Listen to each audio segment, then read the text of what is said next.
Yes news में आप सभी दर्शकों का स्वागत है। मैं आपके साथ इलियास बड़ेघर। आइए देखते हैं आज की खबर क्या कहती है।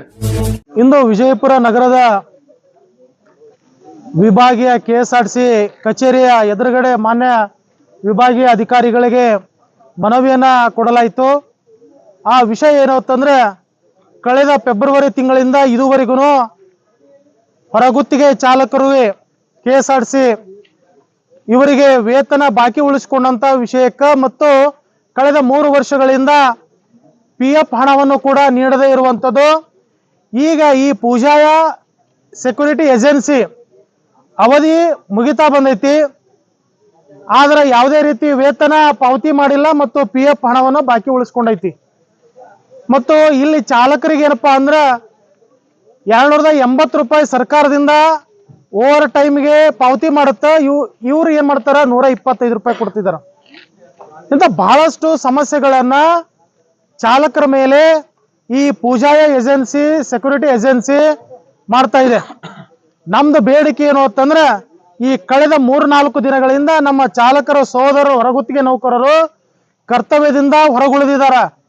ಯಾಕಂದ್ರೆ ತಕ್ಷಣ ವೇತನ ಪಾವತಿ ಆಗ್ಬೇಕು। ಯಾಕಂದ್ರೆ ಇವತ್ತಿನ ಆರ್ಥಿಕ ಖರ್ಚು ವೆಚ್ಚ ಹೆಂಗೈತೆ ಅಂತಂದ್ರೆ ನಗರದಲ್ಲಿ ವಾಸ ಮಾಡಬೇಕು ಅಂತಂದ್ರೆ ಪ್ರತಿನಿತ್ಯ ದಿನ ಬೆಳಗಾದ್ರೆ ವಾಪಸ್ ಮಲಗುವರೆಗೂ ಕೂಡ ಏನಪ್ಪಾ ಅಂದ್ರೆ ದುಡ್ಡು ಖರ್ಚು ಮಾಡಲೇಬೇಕು।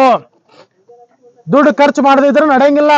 ಸಣ್ಣ ಸಣ್ಣ ಮಕ್ಕಳು ಇರ್ತಾವ, ಮನ್ಯಾಗ ಔಷಧ ಉಪಚಾರ ಇರ್ತೈತಿ, ತರಕಾರಿ ಹಣ್ಣುಗಳು ಇರ್ತೈತಿ, ಮನೆಯಲ್ಲಿ ವಯಸ್ಸಾದಂತ ವಯೋವೃದ್ಧರು ತಂದೆ ತಾಯಿಗಳು ಇರ್ತಾರ, ಅವ್ರಿಗೂ ಕೂಡ ಏನಪ್ಪಾ ಅಂದ್ರ ಔಷಧ ಉಪಚಾರಗಳನ್ನು ಮಾಡ್ಬೇಕಾಗ್ತತಿ। ಪ್ರತಿನಿತ್ಯ ಜೀವನ ನಡೆಸಬೇಕು, ಮನೆ ಬಾಡಿಗೆ ಕಟ್ಟಬೇಕು, ಕರೆಂಟ್ ಬಿಲ್ ಕಟ್ಟಬೇಕು, ಈಗೆಲ್ಲಾ ಖರ್ಚು ವೆಚ್ಚಗಳು ಇರ್ಬೇಕಾದ್ರೆ ಮತ್ತೆ 4 ತಿಂಗಳವರೆಗೂ ಏನಪ್ಪಾ ಅಂದ್ರೆ ವೇತನ ಪಾವತಿ ಮಾಡ್ಲಿಲ್ಲ ಅಂದ್ರೆ ಇಂಥವ್ರಿಗೆ ನಾವು ತಕ್ಕ ಪಾಠವನ್ನು ಕಲಿಸ್ಬೇಕಾಗ್ತತಿ।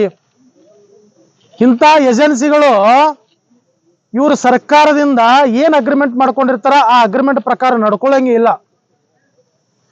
ಸರ್ಕಾರ ಅವರಿಗೆ ವೇತನ ಬಿಲ್ ಮೊತ್ತವನ್ನ ಯಾವಾಗ ಕೊಡ್ತಾರೋ ಬಿಡ್ತಾರೋ ಇದು ಸಂಬಂಧ ಇಲ್ಲ, ಆದ್ರೆ ಏಜೆನ್ಸಿ ಅವು ಪ್ರತಿ ತಿಂಗಳು 10ನೇ ತಾರೀಕಿನ ಒಳಗಡೆ ಕೊಡಲೇಬೇಕು। ಅವನು ಲೇಬರ್ ಆಕ್ಟ್ ಪ್ರಕಾರ ಅವನು ಒಂದು ಕಂಡೀಷನ್ ಇರ್ತೈತಿ, ಇದು ಯಾವುದು ಫಾಲೋಅಪ್ ಮಾಡಂಗಿಲ್ಲ। ಮತ್ತೆ 3 ತಿಂಗಳ 4 ತಿಂಗಳ ಕೊಡಲ್ಲ ಅಂದ್ರೆ ಇಂಥವು ಏಜೆನ್ಸಿಗಳಿಗೆ ಬ್ಲಾಕ್ ಲಿಸ್ಟ್ ಹಾಕ್ಬೇಕು ಅನ್ನುವಂಥದ್ದು ನಮ್ಮ ಸಂಪೂರ್ಣವಾದಂತ ಆಗ್ರಹ ಐತಿ। ಅದಕ್ಕೆ ಬರುವಂತ 15ನೇ ತಾರೀಕಿನಿಂದ ಇದೇ ತಿಂಗಳು ಅನಿರ್ದಿಷ್ಟಾವಧಿ ಅಹೋರಾತ್ರಿ ಧರಣಿ ಸತ್ಯಾಗ್ರಹವನ್ನ ಎಲ್ಲಾ ನಮ್ಮ ಹೊರಗುತ್ತಿಗೆ ನೌಕರ ಚಾಲಕರಾದಂತವರು ಹಮ್ಮಿಕೊಳ್ಳಲಿದ್ದಾರೆ। ಅದರ ಒಳಗಾಗಿ ಈ ಏನು ಸಮಸ್ಯೆಗಳದಾವ ಎಲ್ಲವನ್ನ ಬಗೆಹರಿಸಬೇಕು। ಒಂದು ಪಿಎಫ್ದು, ಎರಡನೇದು ಬಾಕಿ ಉಳಿಸಿಕೊಂಡಂತ ವೇತನ, ಮತ್ತು ಈ ಓಟಿಯಲ್ಲಿ ಏನು ಒಂದು ಅವ್ಯವಹಾರ ಮಾಡಿದಾರಲ್ಲ ಅದನ್ನು ಕೂಡ ಸರಿಪಡಿಸಬೇಕು ಅನ್ನುವಂತ ನಮ್ಮ ಬೇಡಿಕೆ ಐತಿ। ಅದಕ್ಕೇನಪ್ಪಾ ಅಂದ್ರೆ ಇವತ್ತು ವಿಭಾಗೀಯ ಅಧಿಕಾರಿಗಳಿಗೆ ನಾವು ಗಮನಕ್ಕೆ ತಂದಿದ್ದೀವಿ, ಅವರು ಕೂಡ ತಕ್ಷಣ ಇದನ್ನ ನಾವು ಸ್ಪಂದನೆ ಮಾಡಿ ನಾವು ಸಾಲ್ವ್ ಮಾಡ್ತೀವಿ ಅಂತ ಹೇಳಿದ್ದಾರೆ। ಅವ್ರ ಮೇಲೆ ಸೂಕ್ತ ಕಾನೂನು ಕ್ರಮ ಕೈಗೊಳ್ಳಿ ಅಂತ ಹೇಳಿ ಕೂಡ ನಾವು ಹೇಳಿದೀವಿ। ಆದ್ರೆ ಬರುವಂತ ದಿನಗಳಲ್ಲಿ ಇದು ಕಠಿಣ ರೂಪಕ್ಕೆ ಹೋಗಬಾರ್ದು ಮತ್ತು ಸಾರ್ವಜನಿಕರಿಗೆ ತೊಂದರೆ ಆಗಬಾರ್ದು ಅನ್ನೋ ಕಾರಣಕ್ಕೋಸ್ಕರ ಇವತ್ತು ನಾವು ಎಲ್ಲರೂ ಸಾಂಕೇತಿಕವಾಗಿ ಮನವಿಯನ್ನು ಕೊಟ್ಟಿದ್ದೀವಿ। ಆದ್ರೆ ಅದನ್ನು ಗಂಭೀರವಾಗಿ ಪರಿಗಣನೆ ಮಾಡಿ ಈ ಸಮಸ್ಯೆವನ್ನ ಹಿಂದೆ ಇತ್ಯರ್ಥಗೊಳಿಸಿದ್ರೆ ಅದೇ ಕ್ಷಣದಲ್ಲಿ ನಮ್ಮ ಚಾಲಕರು ಕರ್ತವ್ಯಕ್ಕೆ ಹಾಜರಾಗ್ತಾರ, ಇಲ್ಲ ಅಂದ್ರೆ ಅಲ್ಲಿವರೆಗೂ ಕರ್ತವ್ಯಕ್ಕೆ ಹಾಜರಾಗುವುದಿಲ್ಲ ಅನ್ನೋಂಥದ್ದು ಸ್ಪಷ್ಟ ನಿಲುವಿದೆ। Inshal English medium school Vijayapur admissions open. Nursery से लेकर हाई स्कूल तक एडमिशन शुरू हो चुके हैं। यहाँ बच्चों को दुनियाई तालीम के साथ साथ दीनी तालीम भी दी जाती है। क्वालिफाइड टीचर्स, फ्रेंडली एनवायरनमेंट और सीसीटीवी सर्वेलेंस के साथ बच्चों की हिफाजत, हायरार्की मैनेजमेंट के जरिए डिसिप्लिन और बेहतरीन तालीम का ख्याल रखा जाता है। स्कूल में smart classes, computer classes, spoken English, sports और एक्टिविटी बेस्ड लर्निंग के जरिए बच्चों का ओवरऑल डेवलपमेंट किया जाता है। बस फैसिलिटी और गर्ल्स और बॉयज के लिए सेपरेट सैनिटेशन मौजूद है। बच्चों को वैकेशन क्लासेस भी लिए जा रहे हैं। Address near Azhar ground, KHB colony, Mahboob Nagar, Vijaypur. अपने बच्चों के बेहतरीन मुस्तकबल के लिए आज ही एडमिशन्स कंफर्म कीजिए। तो देर किस बात की, स्क्रीन पर दिए गए नंबर्स पर कॉल करके अपने बच्चों के एडमिशन्स कंफर्म कीजिए। ಮಾತ್ರ ಇದು ಚಾಲಕರಿಗೆ ಅಷ್ಟೇ ಸೀಮಿತ ಇದೆ ಅಥವಾ ಏನು ಕಂಡಕ್ಟರ್ಗೂ ಬರ್ತದೆ? ಇದು ಚಾಲಕರಿಗೆ ಚಾಲಕರು ಹೌದು. ಎಷ್ಟು ವರ್ಷದ ಪ್ರಾಬ್ಲಮ್ ಆಗ್ತಾ ಇದೆ? ಕಳೆದ 3 ವರ್ಷದಿಂದ ಈ ಪೂಜಾಯ ಸೆಕ್ಯೂರಿಟಿ ಏಜೆನ್ಸಿಗೆ ಟೆಂಡರ್ ಆಗಿದೆ। ಈತ ಏನ್ ಮಾಡ್ತಾನಂತಂದ್ರ ಪ್ರತಿ ತಿಂಗಳು 10ನೇ ತಾರೀಕು ಒಳಗಡೆ ಲೇಬರ್ ಆಕ್ಟ್ ಪ್ರಕಾರ ವೇತನ ಪಾವತಿ ಮಾಡಲೇಬೇಕು. ಮಾಡಿಲ್ಲ, ಕಳೆದ ಫೆಬ್ರವರಿ ತಿಂಗಳಿಂದಾನೇ ಮಾಡಿಲ್ಲ. ಸರ್ಕಾರ ಅವನಿಗೆ ಕೊಡುತ್ತೋ ಬಿಡುತ್ತೋ, ಯಾವಾಗ ಕೊಡುತ್ತೋ ಸೆಕೆಂಡ್ರಿ, ಅದು ಅವ್ರವ್ರ ಅಗ್ರಿಮೆಂಟ್ ಇರ್ತೈತಿ ಟೆಂಡರ್ ಪ್ರಕಾರ. ಆದ್ರೆ ಈತ ಕಾರ್ಮಿಕರಿಗೆ ಕೊಳ್ಳೇಬೇಕು. ಮತ್ತೆ 4 ತಿಂಗಳವರೆಗೂ ಕೊಳ್ಳಿಲ್ಲ, 3 ವರ್ಷದ PF ಕೊಡ್ಲಿಲ್ಲ. ಈಗ ಬೇರೆ ಕಂಪನಿಗೆ ಮತ್ತೆ ಟೆಂಡರ್ ಆಗಿದೆ, ಹೊಸ ಕಂಪನಿಗೆ. ಮತ್ತೆ ಇವ್ರ ಅವಧಿ ಮುಗಿಲಕ್ ಬಂತು. ಮತ್ತೆ ಎಲ್ಲಾ ಕ್ಲಿಯರ್ ಮಾಡಿ ಹೋಗ್ಬೇಕು. ಅವನು ಎಲ್ಲ ಬಾಕಿ ಇಟ್ಟು ಹಂಗ ಇಟ್ಟು ಯಾಮಾರಿಸಿ ಹೋಗ್ತಾರ ಕಾರ್ಮಿಕರಿಗೆ. ಅಂದ್ರೆ ಇಂಥವ್ರಿಗೆ ಬ್ಲಾಕ್ ಲಿಸ್ಟ್ಗೆ ಹಾಕ್ಬೇಕು. ಇವ್ರಿಗೆ ಎಲ್ಲರಿಗೂ ಮುಂದೆ ಎಲ್ಲೂ ಇವರಿಗೆ ಏಜೆನ್ಸಿ ಅವರಿಗೆ ಟೆಂಡರ್ ಆಗ್ಬಾರ್ದು ಅನ್ನೋಂತ ನಮ್ಮ ಆಗ್ರಹ ಐತಿ. 105 ಜನ ಚಾಲಕರು, ಹೊರಗುತ್ತಿಗೆ ನೌಕರರು, ಸುಮಾರು 1,26,00,000 ರೂಪಾಯಿ ಬಾಕಿ ಉಳಿಸ್ಕೊಂಡೈತಿ.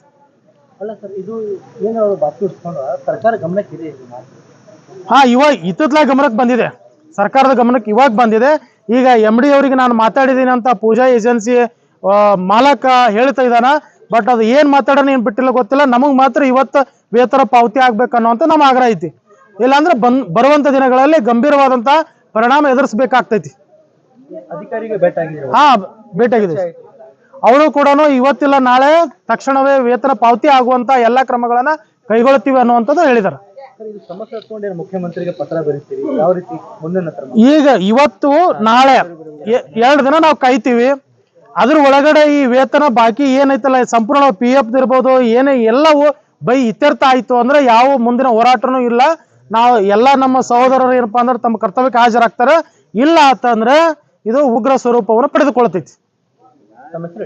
ಶಂಕರಗೌಡ ಹಿರೇಗೌಡರು, ಉತ್ತರ ಕರ್ನಾಟಕ ರಾಜ್ಯ ರೈತ ಸಂಘ ಒಳಗ ನಾವು ಪೂಜಾಯ ಸೆಕ್ಯೂರಿಟಿ ಒಳಗ ಚಾಲಕರಾಗಿ ಕಾರ್ಯನಿರ್ವಹಿಸ್ತಾ ಇದೀವಿ. ನಮಗೆ ಹೊರಗುತ್ತಿಗೆದಾರ ಚಾಲಕರು ನಾವು. ಯಾಕಂದ್ರೆ ನಮಗೆ ಭಾಳ ಅನ್ಯಾಯ ಆಗಿದ್ರಿ. ಈ ವರ್ಷ ನಮಗೆ ತಿಳಿದಿಲ್ಲ, ಅದು ಈಗ ಬೆಳಕಿಗೆ ಬಂದೈತಿ. ಏನಪ್ಪ ಅಂದ್ರೆ ನಮ್ಮ ಪೇಮೆಂಟೇ ಇವ್ರು ಹಿಡಿದು ಫಸ್ಟ್ 23,600 ರೂಪಾಯಿ. ನಮಗೆ ಬರಬೇಕಾಗಿದ್ದ ಪೇಮೆಂಟ್ 28,900 ರೂಪಾಯಿ. ನಮಗೆ ಓ ಟೈಮ್ ಬಾಟಾ ಅಂತ ಹಾಕ್ತಾರೆ 280 ರೂಪಾಯಿ. ನಮಗೆ ಬರೋದು 125 ರೂಪಾಯಿ. ಮೇಲಾಗಿ ನಮ್ದು ಗೌರ್ಮೆಂಟ್ದಿಂದ ಏನು ಸೆಕ್ಯೂರಿಟಿ ಇಲ್ರಿ. ನಮಗೆ ಏನಾರ ಒಂದು ಸಮಸ್ಯೆ, ಎಲ್ಲೇ ಒಂದು ಗಾಡಿ ಟಚ್ ಆಯ್ತು, ನಾವು ಕೈಲಿಂದ ಹಣ ಕಟ್ಟಬೇಕು. ನಮಗೆ ಸೇಫ್ಟಿ ಇಲ್ರಿ. ಯಾವುದೋ ಒಂದು ಗ್ಲಾಸ್ ಹೊಡಿತು, ಮೆಮೋ ಲೆಟರ್ ಕೊಡ್ತಾರೆ. ನಮ್ಮ ಮೆಮೋ ಕೊಡೋಕೆ ಇದು ಹೇಳ್ರಿ, ನಮಗೆ ಮೆಮೋ ಕೊಡ್ತಾರೆ. ಈಗ 3-4 ತಿಂಗಳಾಯ್ತು, ನಮಗೆ ಪೇಮೆಂಟ್ ಇಲ್ಲ. ಹೆಂಡ್ರ ಮಕ್ಕಳು ತೊಗೊಂಡು ಬಾಡಿಗೆ ರೂಮ್ ಅದಿ, ಇವು ಮಂದಿ ರೂಮ್ ಓನರ್ಗಳು ಹೇಳಾಗ್ತಾರೆ, ಈಗ ರೂಮ್ ಖಾಲಿ ಮಾಡಿ ಹೋಡ್ರಪ್ಪ. ಈಗ ಆಲ್ರೆಡಿ ಮಾಡ್ಸೇರಿ. ನಮಗೆ ಆರ್ಥಿಕ ಪರಿಸ್ಥಿತಿ ಒಳಗೆ ನಮಗೆ ಯಾರು ಇಲ್ರಿ. ಈಗ ನಮ್ಗೆ ಡಿಪಾಸಿಟ್ ಅಂತ ಇರೋದು ಗೌರ್ಮೆಂಟ್ ಅಂಡರ್ ಅಥಾರಿಟಿ 12,000 ಐತ್ರಿ. ನಮ್ಮ ಕೈಲಿ 30,000 ತೊಗೊಂಡ್ರ, 32,000 ತೊಗೊಂಡಾರ. ಈಗ ಆಲ್ರೆಡಿ ನೋಡ್ರಿ, ಒಬ್ಬರು ಹುಡುಗರು ಇಲ್ಲಿ ಅದಾರ್ರಿ. ಒಂದೇ ತಿಂಗಳಾಯ್ತು ಬಂದು. ಇವ್ರ ಏಜೆನ್ಸಿ ಮುಗೀತು, ಅವ್ರದ್ದು 32,000 ರೂಪಾಯಿ ಕಟ್ಟಬೇಕು. ಎಲ್ಲಿದ್ ಕಟ್ಟಬೇಕ್ರಿ? ಬಡ್ಡಿ ಹೆಂಗ್ ತಂದಿವ್ರಿ ನಾವು ರೊಕ್ಕ? ಬಡ್ಡಿ ಕಟ್ಟೋದಾಗಂಗಿಲ್ರಿ ಸರ್ ನಮಗೆ. ಬಸ್ ಚಾಲಕರದೀವ್ರಿ, ಎಲ್ಲರೂ ಚಾಲಕರೇ. ಇಲ್ರಿ, ನಾವು ಇಲ್ಲಿ local university railway station city bus 3 number. ನಾವು ವಿಜಯಪುರ 3rd ನಂಬರ್ ಡಿವಿಷನ್ ಇಂದ ಮಾತಾಡೋದ್ರಿ. 3 ನಂಬರ್ ಡಿಪೋ ನಮ್ಮದು.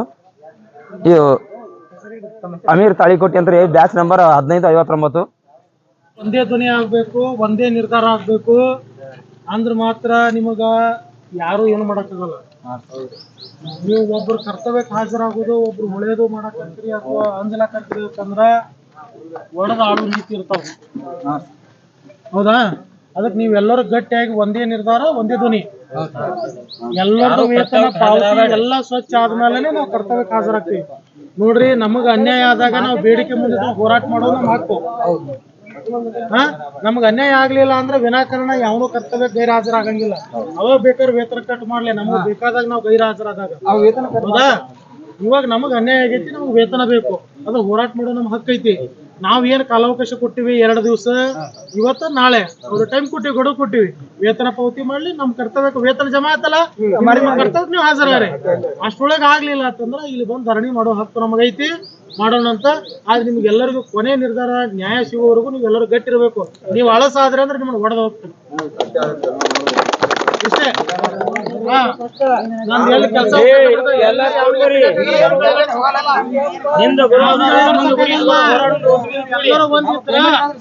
ನಿಮ್ಮ ಒಬ್ಬನಿಗೆ ಅನ್ಯಾಯ ಆದ್ರೂ ನೀವೆಲ್ಲರೂ ಒಂದಾಗಿ ನಿಂದಿರ್ಬೇಕು.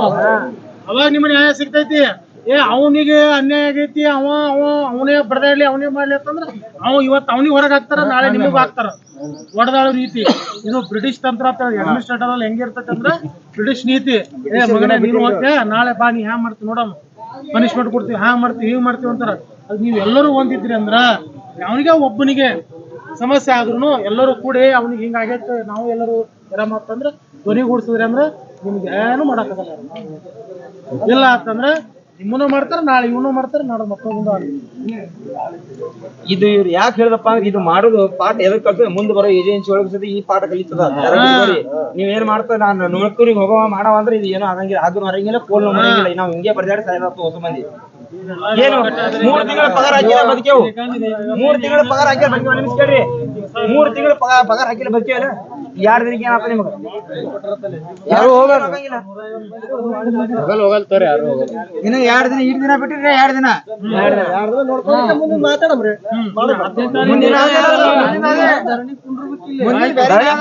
ಧರಣಿ ಕೊಡೋನು. ನಾವು ಕಾಲರ್ ಗಟ್ಟಿ ಮಾಡಿದಪ್ಪ, ಎಲ್ಲಾ ಅಳಿಗಾಡ್ಕೊತ ನಮ್ಮಲ್ಲಿ ಬರ್ತಾವ. ನಾವು ಅಳಸ್ ಬಿಟ್ಟೆ ಹೋದ್ರೆ ಎಲ್ಲಾರು ಏನ್ ಹೇಳೋದಂದ್ರೆ ಯಾರು ಡ್ಯೂಟಿ ಹಸರ ಹೋಗ್ಬೇಡ್ರಿ.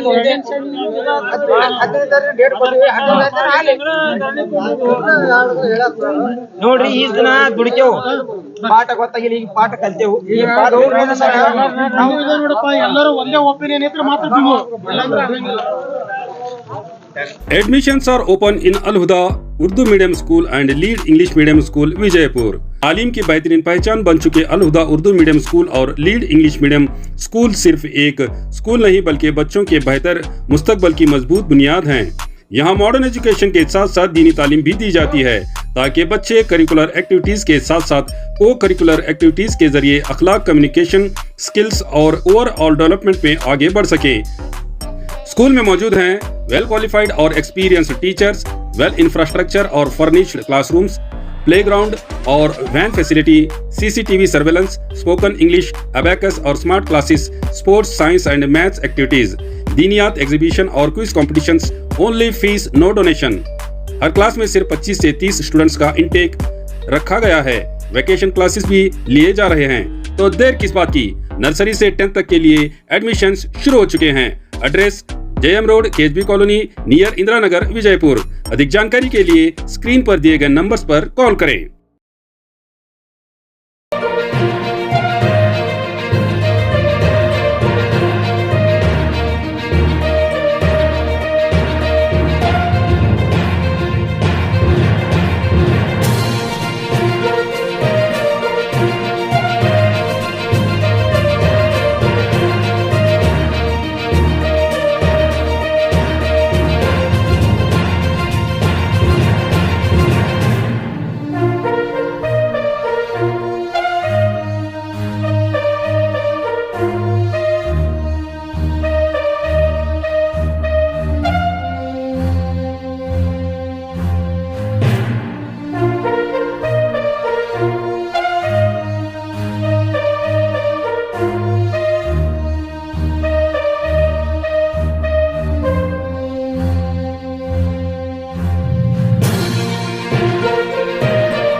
जैसा कि आप सब जानते हैं कि आप सभी का प्यार हमारे साथ कायम है। इसी तरह से हमारे इस चैनल को प्यार करते रहिए और हमारी सारी खबरों को लाइक, शेयर और सब्सक्राइब करना ना भूलिए।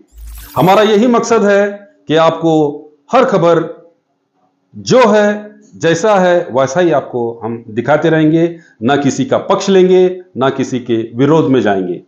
हमारे कदम सच के साथ।